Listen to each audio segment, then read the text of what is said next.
All right. Welcome, everybody, to the live stream. So, we're just going to be talking about random fish stuff today. I do have other things going on. I've got some reviews from some companies that sent me some stuff they want me to evaluate and such, and I'll be taking care of that later today. Planning on going fishing soon, so might restart my wild tank back up, depending on certain plans. And yes, that is a decoration that just my camera decides it wants to go insane with the green and just blind everything. I may have to rethink that fish decoration. But this is the tank in question. That's been kind of the center of a lot of the videos lately because this is where a lot of the fun stuff happens as of late. You can see, got some fishy buddies swimming around, doing the thing, having fun. And I figure if anyone joins in the live stream, has fishy questions, hopefully maybe I might be able to answer some few things here and there based on my own experiences.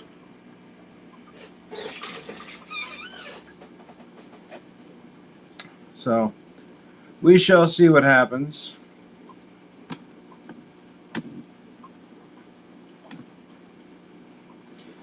I'm actually thinking about repurposing a few of these tanks and possibly just making tanks to breed live food for other people with fish that need live food. So locally sourced, locally grown live food. I've been thinking about that. There's not a lot of profit in it, but it's one of those things where it's like everyone's going to need food for their fish eventually. So it's a possibility that I could do some stuff. You know, I was looking at the scuds, and scuds are actually a pretty popular food for a lot of different fish. And I thought to myself, well, you know what? If I started a scud tank, there's a lot of fish that'll eat scuds. Now, that tank will be forever dedicated to scuds at that point. But, it might be worth it, might not be. I got to do a little more research before I really take that possibility as a serious consideration. You have a war on scuds? Yeah. Yeah, scuds, man. From what I hear, they are pretty ferocious breeders. They will just continue to breed no matter what the conditions. Kind of like bladder snails. Excuse me. Although that being said, a lot of live-bearing fish like mollies, platies, guppies, and then there's also cichlids and all that. Yep. Scuds will eat anything green, is from what I've heard. Scuds, they're not picky at all. Oh, you got scuds in a shrimp tank? Ooh, that's bad. And the reason that's bad is because scuds are carnivorous. Some people consider them carnivorous. I think they're omnivorous, but they definitely do not mind a carnivorous diet. And they will eat shrimps, especially, shrimplets. And oftentimes they will attack a ton of freshly molted shrimp.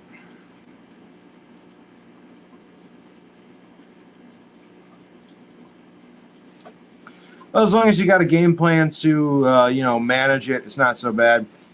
These guys right here in this tank, these are all the orphan fish that I rescue from big box stores, all the baby fish that I'm growing right now.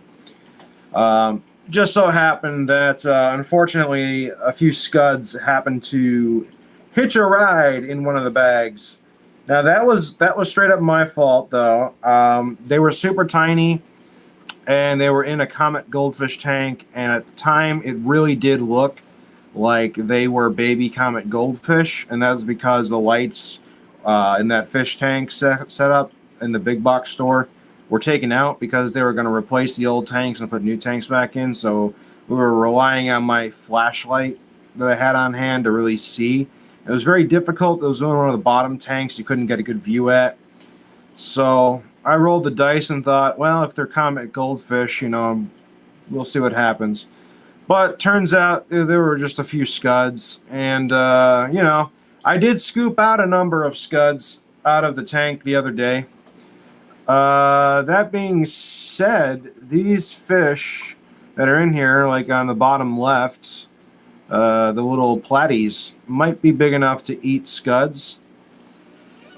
So maybe the scuds won't populate too much as long as these guys are curious. And these guys are doing fantastic, by the way. They seem really happy. They're not quite water puppies yet, So when I come to the tank, they come and say hi. All right, well, have a good one. Thanks for stopping on by.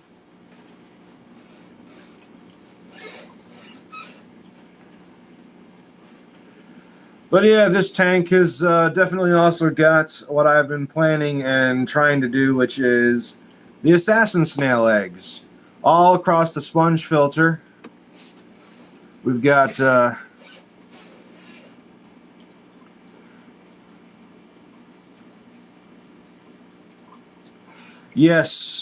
bladder snails, scuds, and Delphina, or however you pronounce it. Yeah, those are like a trifecta of live foods for certain fish. It's just when you culture them, you want them to be in their own tank so they don't overrun a particular tank. That being said, this tank is kind of just one of those anything kind of goes tank. And you can see the little dots on the sponge filter here. Those are the assassin snail eggs, which is the primary purpose of this tank for breeding assassin snails. But I also have a bunch of orphan baby fish in here. So, this seemed like the most logical of the tanks that I had readily available to put the orphan fish in. So this tank's got a lot of stuff going on right now. But I was definitely right in my theory in terms of breeding assassin snails. I have never been able to breed assassin snails by feeding them Malaysian trumpet snails. They do not like Malaysian trumpet snails. They will eat them, they're just not very good at eating them.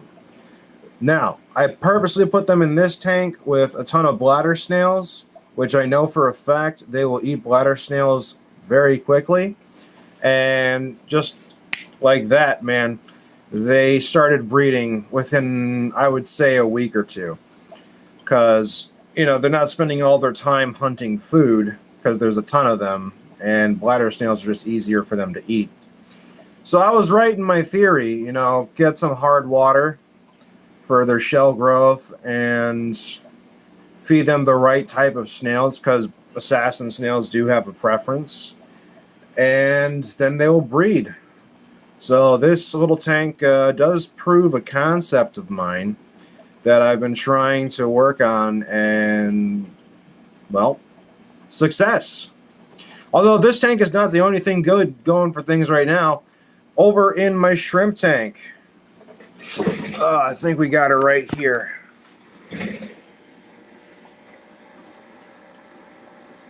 I have a buried female neon yellow shrimp,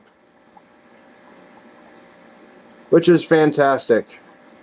She's not the best colored shrimp, but once they start getting babies again and start doing some culling here and there and getting them growing up, I'll have my neon yellow tank again.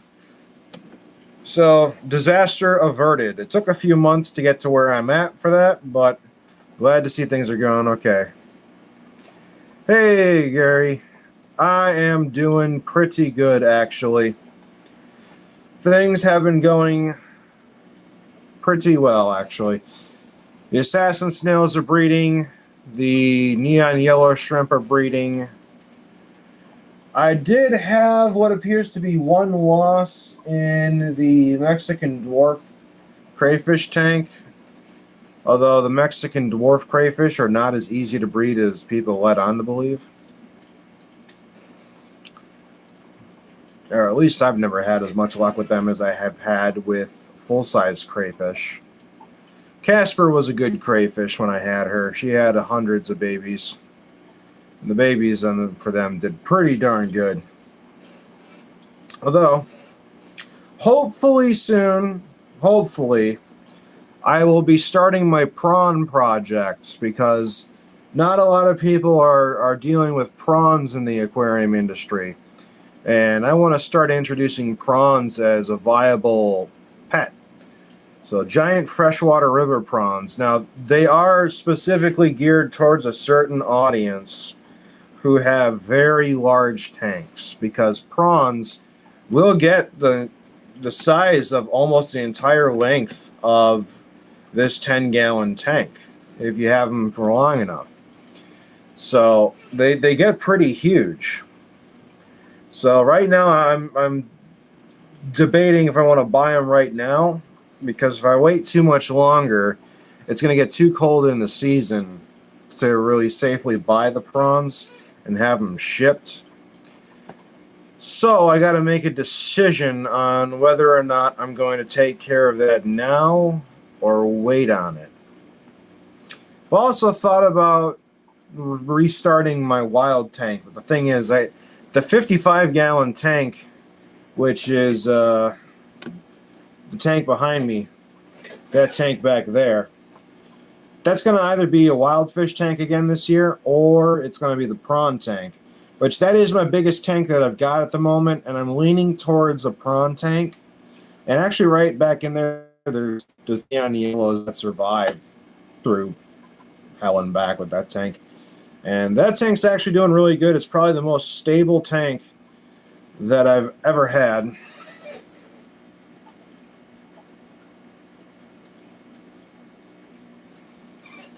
Yeah, as far as ghost shrimp go, I had put 4 female ghost shrimp in here that were all fully buried. I got them for like 50 cents at Petco. And they didn't survive, and none of the larvae did either, because those shrimps do have a larval stage, which is unfortunate. But the sad reality is, I got them out of a tank, and the tank they were in, some of the shrimps did have muscular necrosis from the tank, so I knew the probability of them surviving was going to be very low.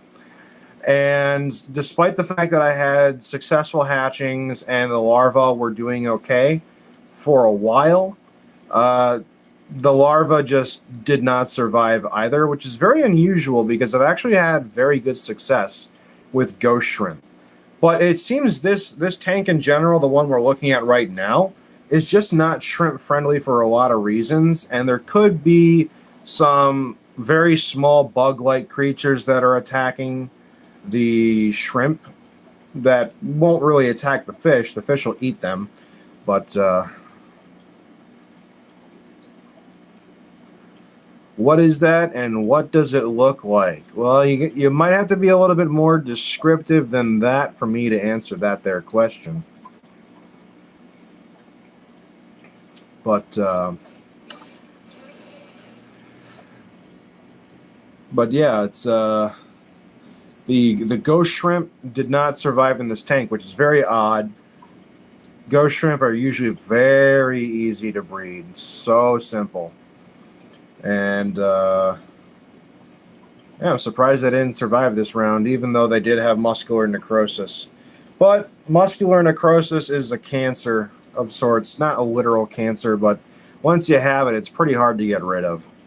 Once a shrimp has it, it's pretty much doomed, and it's extremely contagious. Which, in this particular tank, no shrimp has really survived. The mussel? I don't think I have any mussels in this tank. Oh, the mollusk. Or the mollusk or the mussel? Hold on, let me reread that.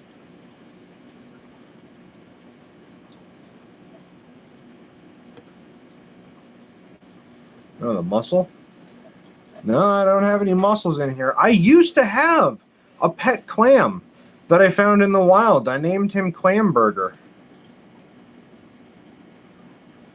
Oh, the muscular disease. Yes. It's called muscular necrosis. And it's very easy to diagnose because the body will start to turn a chalky milk white. And when you see that happen in any shrimp, you have to remove it immediately. Because if it dies, which it will, and other shrimp start to eat the corpse of of that shrimp with the disease, it will get passed on to any other shrimp that eats even the tiniest bit of its flesh, and shrimp do that. So it's one of those diseases that is a straight up colony annihilator. It will just ravage colonies of shrimp so quickly. And that's what happened to a lot of my shrimp, unfortunately. I don't know where the disease came from, and there's not really any way to treat it, at least not that I know of. And unfortunately, I lost a lot. But I also did the smart thing, and I took some healthy shrimp and I diversified them throughout several tanks, and my neon yellow colony finally has buried female shrimp again. So my neon yellow colony is just a matter of time before they start growing into a nice, healthy colony of colorful shrimp again. So disaster averted on that front. I did lose my dream blue velvet colony, though, which really bums me out. Those are kind of my pride and joys. But, you know, you live and learn. You know, it's one of those things.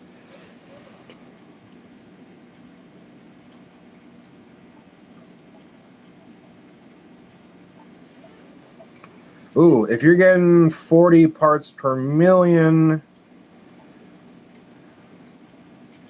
yeah, 40 parts per million on a Neo is pretty hardcore.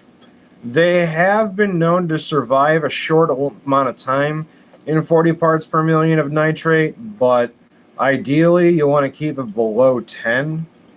The thing about it is, if it's a shrimp tank, you really don't need to feed it all that much. You know, and overfeeding, yeah, that is something that is so easy to do, especially with those who don't understand how they eat. You know, shrimp will eat biofilm. That's usually their main diet. And biofilm's not really something you can physically see most of the time. They're always picking at it, you know, so it always looks like they're not picking at anything, but they're picking at biofilm. So the amount of supplemental food you need to feed them is very minimal, honestly. I've had shrimp in my 2.5 gallon tank upstairs that I haven't fed in 5, 6 months, and they're all still alive, happily eating the algae and biofilm that grows in the tank naturally. And they've been doing just fine. Heck, even the snail, I've got a black devil spike snail up there that I haven't given any extra supplements to. It just eats the algae that grows, and he's doing fine. So, really, yeah, overfeeding can be a pain in the butt. I mean, you could go the cheap route and just put like some floaters in there to suck up the nitrate, but that's kind of playing a double-edged sword because floaters reproduce way too much.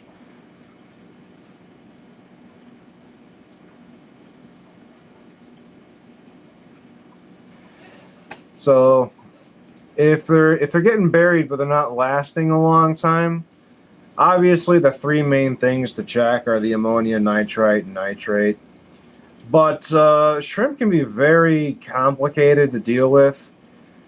Um, when it comes to water changes, big water changes are hard on them. But you know, it can be so many different things with shrimp.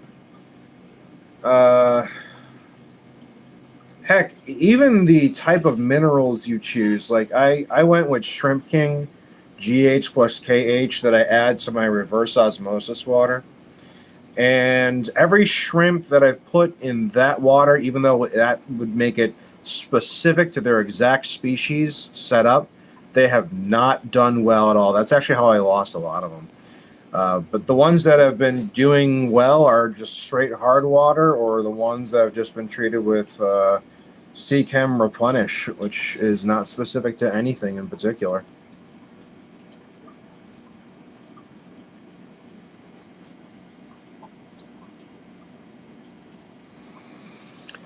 Oh, it's Community Tank. Gotcha. Yep. All right.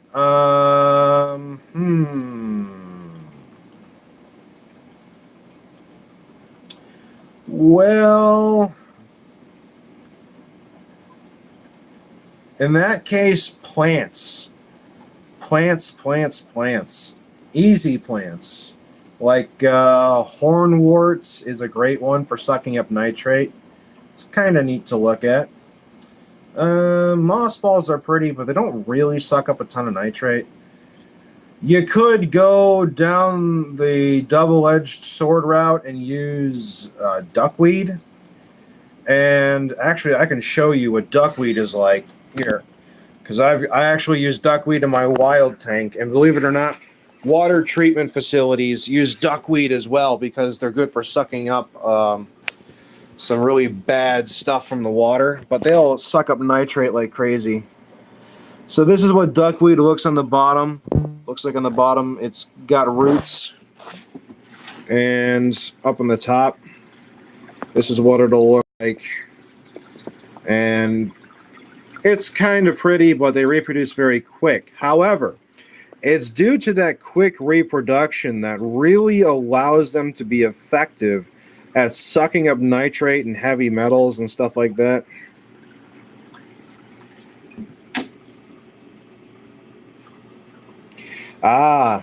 So you're talking about basically media that facilitates the growth of anaerobic bacteria, which is technically what makes the last end of the nitrogen cycle, because they call it the nitrogen cycle because nitrate is not actually the last piece to that puzzle. It's converting nitrate to nitrogen. And when it's converted to nitrogen, it just becomes a gas and floats to the top.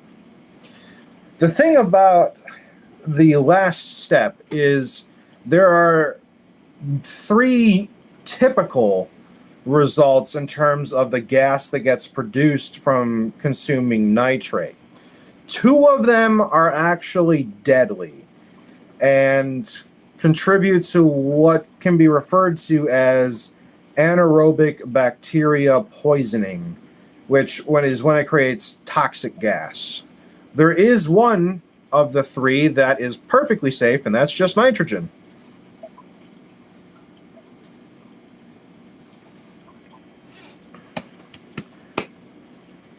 On my tanks, I tried to keep it to 20% water change every week, as long as I can help it. I do checks, though, if anything looks or appears to be askew. It's definitely worth having like an API master test kit, just for those times where it's like if something's going wrong, it'll really help you diagnose what the problem could be, especially if you go to help online and everyone's going to ask you, well, what are your parameters?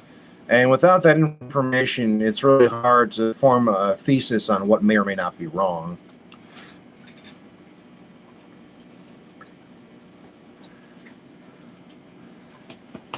But yeah, as far as your community tank goes, if everyone's overfeeding, the best thing you could probably get away with is plants. Easy ones.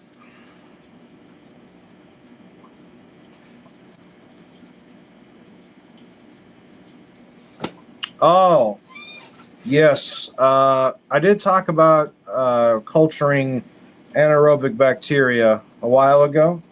And I also have a biofilm reactor, which in theory can do the same thing if you use the right type of media. I don't have the biofilm reactor hooked up at the moment, but yeah, the idea is Seachem makes denitrate, which is a lot like Matrix, only it's specifically for anaerobic bacteria.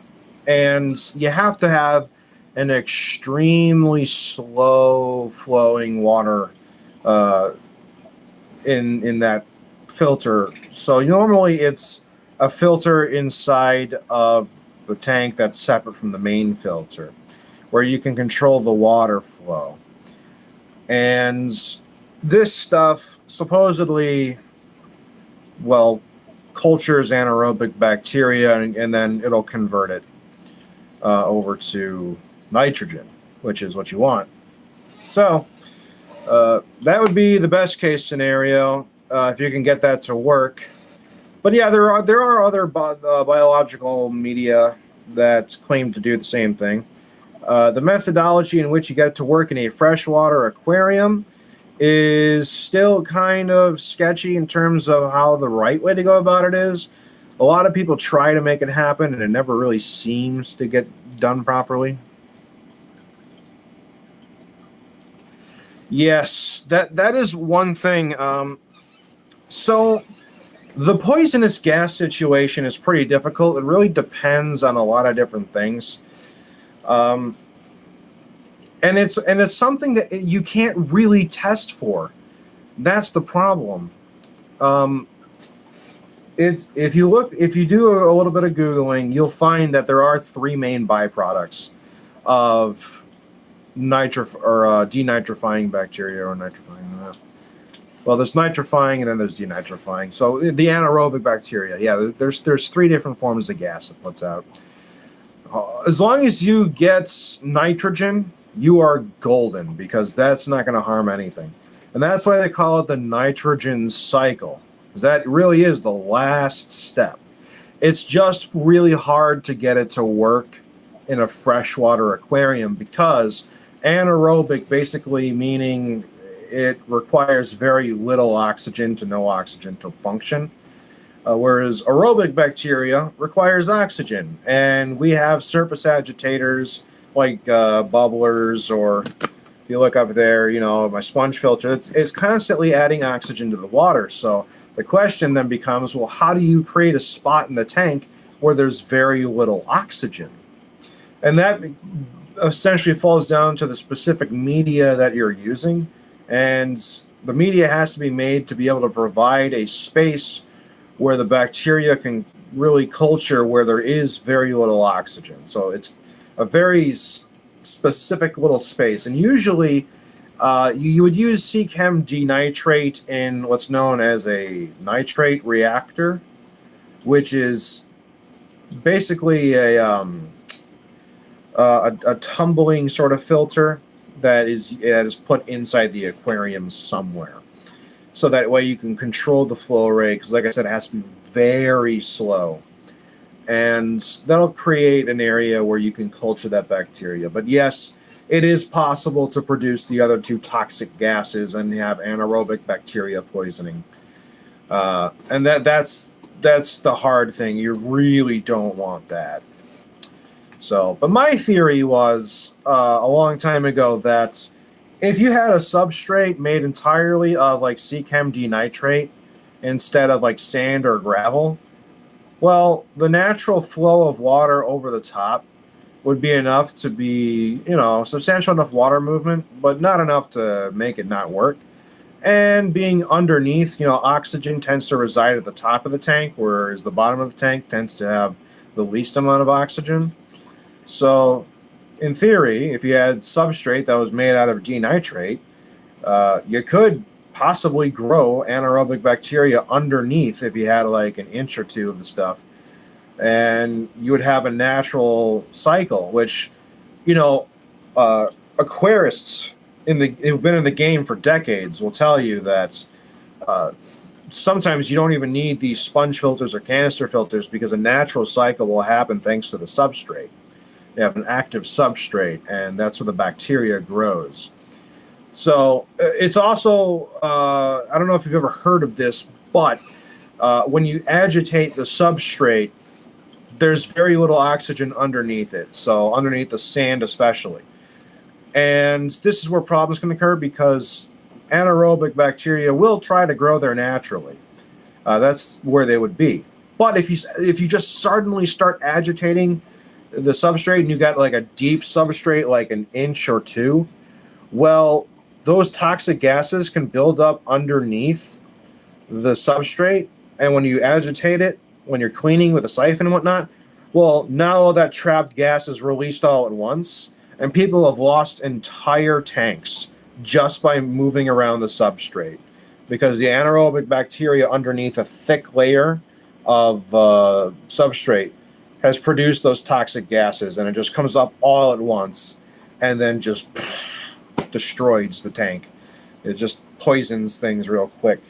So that's where people come in and they say, oh, get Malaysian trumpet snails. They'll naturally sift through the sand and release it in a slow, controlled manner. And that's why people recommend Malaysian trumpet snails. Now, I personally don't recommend Malaysian trumpet snails because they can become a pest so easily. I recommend rabbit snails or black devil spike snails. They're another cone-shaped snail. They're much larger. They're much more fun to watch. They breed. Rabbit snails breed very slowly. And if you don't want them to breed at all, get a black devil spike. They breed only in brackish water. And they do the same thing. Only with these guys, they'll dig noticeable trenches. And you'll actually be able to notice a trench going along the entire route that they go as they kind of crawl through underneath the substrate. And I like those guys better because they're much more fun and they don't become a problem. That and their babies are actually worth a good bit of money if you end up having to sell them if they have offspring. So that's my alternative to Malaysian trumpet snails if you really need to agitate the substrate in order to prevent toxic gas buildup. That's my recommendation. Obviously, everyone's setup's a little different. If you have a heavily planted tank, then those two options might not be good because they might accidentally uproot your plants. But most of my tanks are built on functionality, not aesthetics, because these tanks are designed to breed stuff and have optimal quality without having as much gunk in the way or stuff like decorations for when I start to harvest. So I strike a balance between these two things, But for me, I've just never been a fan of Malaysian trumpet snails. They breed way too fast. So for that reason, just not a fan of them. Let's see, what are their chats?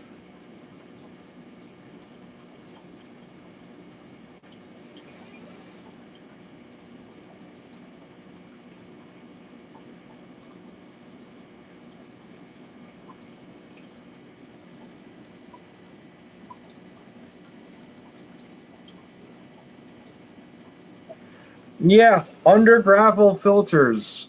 I've never personally used them. It is an interesting concept, though, isn't it?